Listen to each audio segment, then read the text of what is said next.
화웨이의 자회사이자 팩미스 회사인 하이실리콘은 2026년 5월 25일에 개최된 아이스카스 2026에서 무려 TSMC의 1.4 나노 공정에 해당하는 수준의 기술을 개발했다는 연구 결과를 발표하여 세상을 놀라게 했습니다.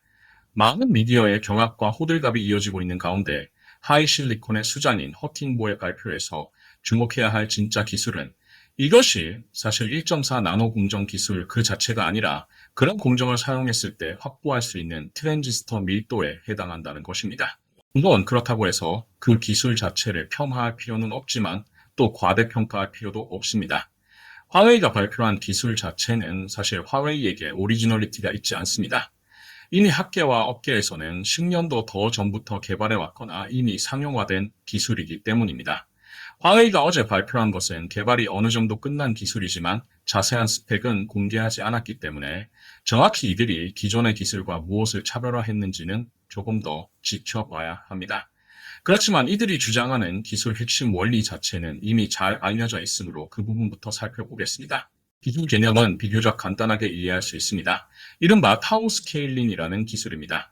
회로 성능을 지배하는 신호 지연, 즉 레이턴시는 애초에 전자가 트랜지스터 회로 안에서 빛의 속도로 움직이지 못하기 때문에 발생하는 현상입니다.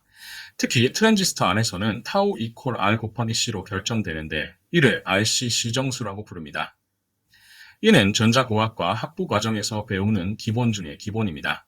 화웨이가 이번에 야심차게 발표한 타우 스케일링 기술은 바로 이 타우를 단축하겠다는 것입니다. 그를 위해 배선 길이를 줄인다는 개념을 들고 나왔지만 화웨이를 비롯하여 중국의 반도체 회사들은 잘 알려져 있다시피 EUVL 같은 첨단 리소그래피 공정 확보나 그러한 공정을 갖춘 파운드리로의 접근이 매우 제한적인 상황이어서 평면 방향으로 배선 길이를 줄이는 것, 즉 XY 방향으로 트랜지스터 사이즈 자체를 작게 만드는 것이나 그러한 칩을 확보하는 것에는 한계가 있습니다. 그렇다면 화웨이는 이 배선 길이를 어떻게 줄이겠다는 것일까요? 아이디어는 더 간단합니다. XY 방향이 어렵다면 Z 방향으로 간다는 것입니다. 2010년 노블란 감독의 영화 인셉션을 보신 분들이라면 아주 인상 깊게 뇌리에 남는 장면들이 몇 개 있을 텐데 그 중에는 단연코 도시가 반으로 접히는 듯한 장면이 연출되는 것이 포함될 것입니다. 화웨이가 Z축 방향으로 배선 길이를 줄이겠다는 원리도 이렇게 도시를 반으로 접는 것과 크게 다르지 않습니다. 도시의 한 끝에서 다른 끝으로 평면 방향으로 도로를 따라간다면 시간이 많이 걸리겠지만 조이를 접으면 대각선의 모서리를 바로 만나게 만들 수 있는 것처럼 회로를 위아래로 직접 연결하면 훨씬 배선 길이는 단축될 수는 있을 것입니다. 화웨이는 이를 로직 폴딩이라고 이름 붙였습니다. 아주 직관적인 별명이자 표현인 셈이죠. 문제는 조이와는 다르게 웨이퍼를 이렇게 접는 것은 매우 어렵다는 것입니다. 실제 반도체 공정에서는 딱딱한 웨이퍼를 부러뜨릴 수 있을지언정 종이처럼 접을 수는 없으므로 아주 얇게 가공한 웨이퍼 두 장으로 서로 마주보게 하여 붙입니다. 이를 본딩이라고 부릅니다. 웨이퍼 두 장을 연결하면 웨이퍼 투 웨이퍼 본딩, 줄여서 W2W 본딩이라고 부르죠. 화웨이의 방식은 상하층 웨이퍼 표면에 회로를 SMIC의 7나노 공정, 즉 N+2 공정으로 로직 베이스 다이를 구현한 다음 상하층 웨이퍼를 하이브리드 본딩이라는 방식으로 연결하는 기술입니다. 큰 도시끼리 교통 흐름을 잘 연결하려면 다리를 많이 지어야 하듯 위아래로 접합되어야 하는 웨이퍼들이 신호를 빠르게 그리고 많이 주고받게 만들기 위해서는 최대한 많은 연결 지점을 확보해야 합니다. 그런데 연결 지점 자체의 크기가 너무 크면 제한된 웨이퍼 면적 안에 그 지점을 많이 만들기 어려우므로 연결 부위도 작게 만들수록 유리합니다. 보통 하이브리드 본딩에서 이렇게 이어주는 부분의 주기, 즉 피치는 2에서 3 마이크로미터 정도 되는데 화웨이는 이를 1.5 마이크로미터까지 좁혔습니다. 3 마이크로미터에 비하면 거칠게 계산하면 4배 정도의 연결 밀도를 강화한 셈입니다. 어쨌든 이렇게 하이브리드 본딩까지 무사히 된다면 배선 길이는 얼마나 줄어들 수 있을까요? 수직으로 엘리베이터를 타는 길이는 대략 수십 마이크로미터 정도 됩니다. 만약 이를 평면상에서 구현했다면 배선은 최소 수백 마이크로미터에서 최대 수 밀리미터 스케일까지 커졌을 것입니다. 배선 길이를 10분의 1에서 심지어 100분의 1 수준까지 단축한 셈이죠. 그야말로 반도체판 축지법이라고 부를 수도 있을 것 같습니다. 여기서 주목할 것은 이 하이브리드 본딩이 일반적인 패키징 단계의 다이 스태킹, 즉 다이2, 다이 스태킹 기술이 아니라는 것입니다. TSMC의 SOIC나 인텔의 포베로스 같은 패키징 기술은 서로 다른 기능을 하는 칩, 즉 다이를 수직 적층하는 다이 스태킹 기술 개념입니다. 그런데 로직 폴딩용 W2W 본딩 기술은 패키징 단계에서 독립된 칩을 쌓는 것이 아니라 설계 단계부터 한 칩 내부 회로를 게이트, 플립플롭 수준까지 분해해서 수직 적층한 여러 웨이퍼층에 분산하는 개념입니다. 비유하자면 TSMC의 SOIC가 웨이퍼 한 면 위에는 케이크를 놓고 다른 웨이퍼 한 면 위에는 딸기를 놓은 다음 붙여서 스트로베리 케이크를 위아래로 조립해서 만드는 개념이라면 로직 폴딩은 웨이퍼 한 면 위에 스트로베리 케이크 세로로 자른 절반을 나머지 웨이퍼 한 면 위에 나머지 절반을 붙여서 연결하는 개념입니다. 사실 훨씬 어렵다고 볼 수 있죠. 로직 폴딩에서 채용한 W2W 본딩에서는 기본적으로 플립플롭의 3D 파티셔닝과 1.5 마이크로미터짜리 미세 피치 본딩이 동원된 하이브리드 본딩 기술이 진짜 기술의 핵심으로 볼 수 있습니다. 앞서 언급했듯 이러한 개념은 학계에서나 업계에서나 다소 오래된 아이디어입니다. 특허도 미국, 일본, 한국, 대만 업체들이 꽤 많이 장벽을 쌓고 있고요. 다만 이렇게 성능이 획기적으로 강화될 수 있을 것만 같은 기술이 업계에서는 크게 활용되지 않은 이유가 있습니다. 그것은 생각보다 수율이 잘 안 나오고 비용이 커진다는 것이죠. 특히 수율은 매우 어려운 문제인데 웨이퍼를 2장 붙였을 때 어느 한쪽만 에러가 있더라도 전체를 버려야 하기 때문입니다. 사실 화웨이라고 해서 이 수율의 저주를 피해갈 수 있는 것은 아닙니다. 수율 이야기를 하기 전에 일단 1.4 나노 공정에 해당한다는 계산이 어떻게 나왔는지부터 살펴보겠습니다. 화웨이가 이 기술을 적용했다고 주장하는 기린 2026 칩의 실측치에서 트랜지스터 밀도는 기존 155 메가 트랜지스터 per 제곱밀리미터에서 238 메가 트랜지스터 per 제곱밀리미터로 증가했다고 나옵니다. 손톱만한 면적에 대략 200억 개가 넘는 트랜지스터가 집적된 수준이죠.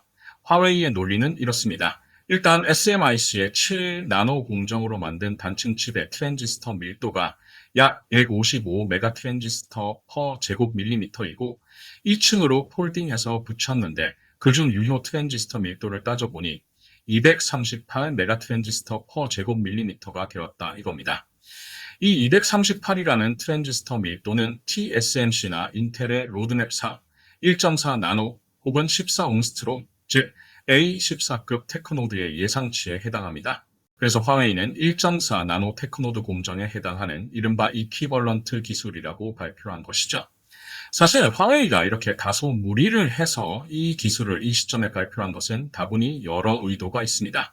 일단 이중 정상회담에서 여전히 미국 측은 중국에 대한 반도체 기술 제재, 특히 그 유명한 EUVL 제재를 풀지 않았는데 중국은 그거 없어도 무려 1.4 나노 공정 기술 확보했다는 정치적 메시지를 던진 효과를 냅니다.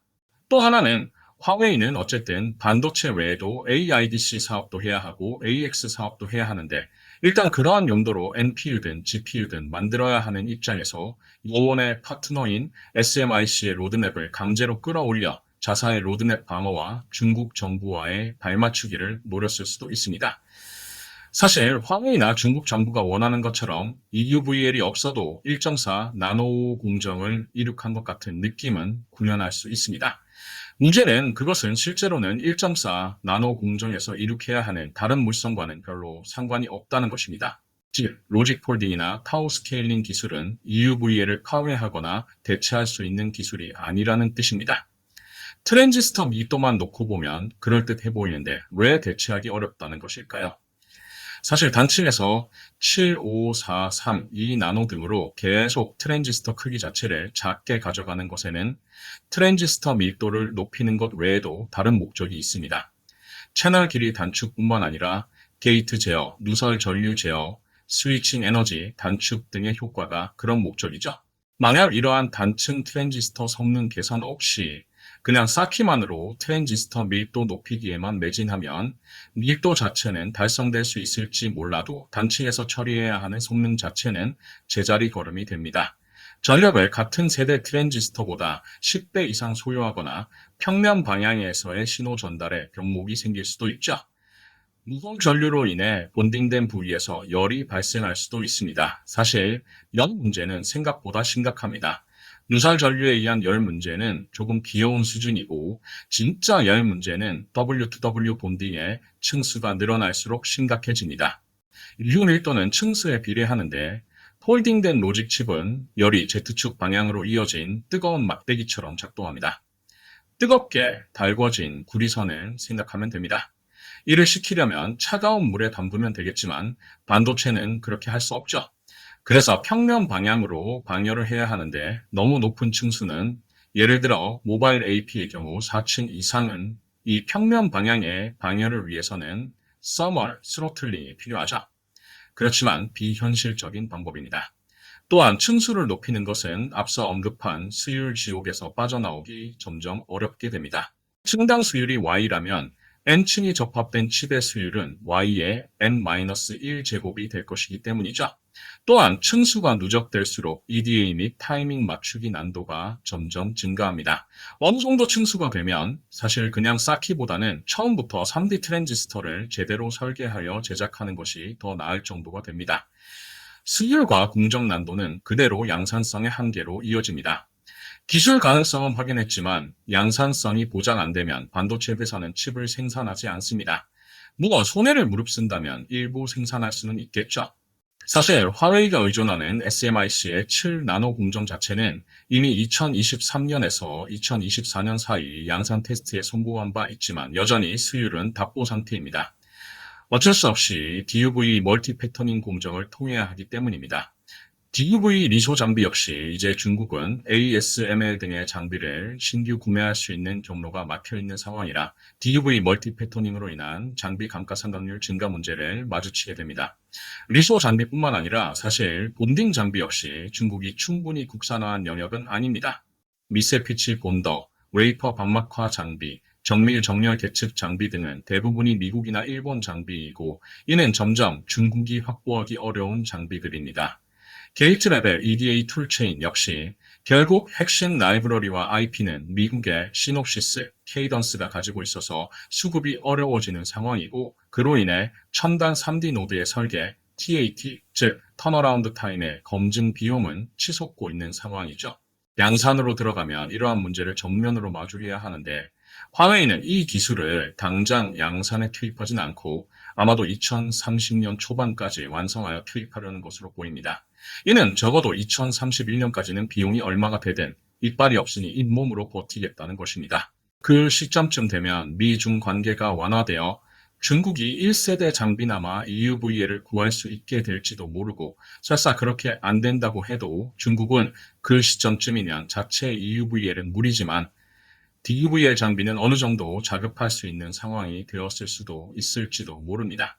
요건 중국은 이렇게 우회하는 여러 기술을 앞으로도 계속 시도하고 발표하면서 시간을 버는 전략을 펼쳐나갈 가능성이 크다는 것입니다. 한 가지 간과해서는 안 되는 것이 이 로직 폴딩이라는 기술 자체는 첨단 패키징 기술에 해당하는 영역이고 이 기술은 꼭 로직 칩에만 적용될 필요가 없다는 것입니다. 즉 적층을 하고 본딩을 해야 하는 패키징 공정을 필요로 하는 다른 종류의 반도체, 즉 메모리 반도체에도 적용할 수 있습니다. 화웨이가 만약 정말 1.5 마이크로미터급의 미세피치 하이브리드 본딩 기술을 확보하게 되면 이를 HBM이나 HBF 같은 AI 특화 고대역폭 메모리에 적용하는 것은 예견된 수순이 될 것입니다. 특히 중국 입장에서는 가장 확보하고 싶어하는 HBM에 대해 바로 적용해 보려 할 것입니다. 사실 HBM에서는 HBM3까지는 하이브리드 본딩이 거의 사용되지 않았으나 점점 스태킹 단수가 높아지고 열물성을 만족하면서도 TSV 공정의 부담을 조금이라도 덜어주기 위한 용도로서 HBM4부터는 하이브리드 본딩 기술이 더 폭넓게 적용될 것으로 예상됩니다. 이미 중국의 다른 반도체 회사, 예를 들어 YMTC 같은 낸드 플래시 전문 제조사는 엑스태킹 기술을 자체 개발하여 하이브리드 본딩 기술을 계속 발전시켜 오고 있는데 이 역시 넓게 보면 W2W 본딩 기술의 일부입니다. YMTC는 이를 이용하여 3D 낸드 플래시에서는 한국의 메모리 양사와 업계를 견줄 만한 수준에 이르고 있기도 합니다. 만약 YMTC의 3D 엑스트래킹 기술의 CXNT가 만드는 D램 셀을 화웨이가 개발한 하이브리드 본딩 방식으로 초미세 접합하는 상황이 도래한다면 중국은 이르면 2027년에는 HBM3나 HBM3에서부터 하이브리드 본딩 방식으로 더 대역폭이 개선된 HBM을 양산하게 될지도 모를 일입니다. 본딩 장비 자체를 자급화하느냐가 중요 변목이 될 것으로 보이는데 중국도 이를 잘 알고 있기 때문에 본딩 장비 회사들에 대한 투자도 증가하는 추세로 보입니다. 예를 들어 피오테크 같은 회사는 W2W 본딩 양산용 장비를 만들 수 있는 유일한 중국 장비 회사인데 여기엔 중국 반도체 빅펀드 3기에서 지원받은 자금이 집중되고 있습니다. 이미 피오테크의 자회사인 투오징 지안커에 최대 4.5억 위안이 투입된 상황이고 대략 900억 원 규모인데 특히 정밀 계측 기술 확보에 이 자금이 들어갔을 것으로 추정됩니다.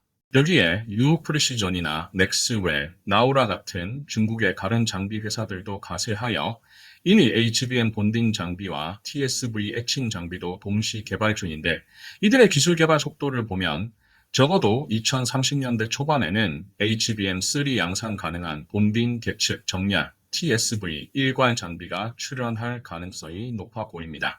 화웨이의 로직 폴딩 기술은 이 장비들이 테스트받는 좋은 시험 무대가 될 수도 있겠죠.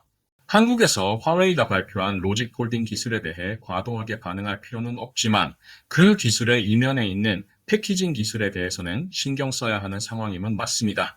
당장 삼성 파운드리를 따라잡기 위한 용도의 기술보다는 삼성이나 하이닉스의 메모리 기술 격차를 줄이기 위한 핵심 기술이 될 수도 있고 장차 메모리든 파운드리든 결국 중요한 병목이 돼 패키징 분야에서 중국이 치고 나가는 신호탄이 될 수도 있기 때문입니다.